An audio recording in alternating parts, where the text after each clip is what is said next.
বিশ্ব হিন্দু পরিষদ দক্ষিণ কাছাড় জেলার অন্তর্গত ধলাই প্রখণ্ডের খুলিছড়া ফ্রান্সনগর ও পালুই বাগানে রামনবমী উৎসব পালিত হয়।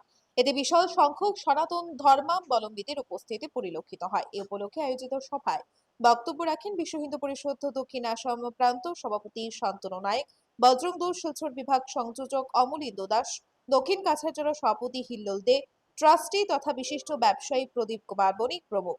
উপস্থিত ছিলেন দক্ষিণ কাছাড় জেলা সহ সভাপতি জ্যোতিষনাথ, মধ্য কাছাড় জেলা বিশেষ সম্পর্ক প্রমুখ সুভাষনাথ, চিত্র সিং ছেত্রী সহ অন্যান্যরা। ব্যুরো রিপোর্ট, আজকের বরাক। কার্যক্রম সমস্ত ভারতবর্ষে হচ্ছে, শুধু এখানে হচ্ছে যে এমন না। এইভাবে ভারতবর্ষ বিশ্ব হিন্দু পরিষদের 47টি প্রান্ত আছে। এই প্রান্তের যেগুলি জেলা আছে, জেলার যেগুলি প্রখণ্ড আছে, প্রখণ্ডতে যেগুলি খণ্ড আছে এবং যে খণ্ডর যেগুলি গ্রাম সমিতি আছে, প্রত্যেক জায়গাতে আজকে এই ধরনের কার্যক্রম হচ্ছে।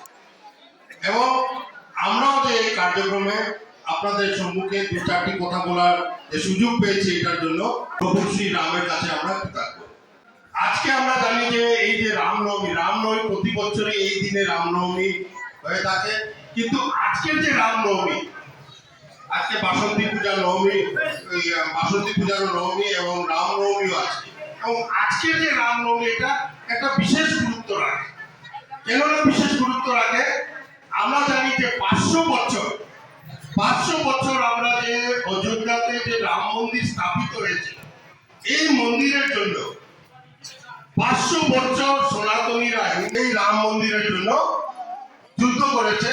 76 বার যুদ্ধ হয়েছে, একবার দুবার নয়, 76 বার যুদ্ধ হয়েছে। এবং 500 বছর থেকে এই রাম মন্দির যেটা হয়েছে, ডিপার্টমেন্ট এবং বিভিন্ন অনুসন্ধানের পরে এটা প্রমাণিত হয়ে যায় যে প্রভু শ্রী রামের এখানে বাসস্থান ছিল, মানে এখানে প্রভু শ্রী রামের জন্ম হয়েছিল। এবং আজকে এই জায়গাতেই অযোধ্যাতে আমরা জানি যে রাম মন্দির। আপনারা দেখছেন আজকের Barak, a house of Adrija digital media.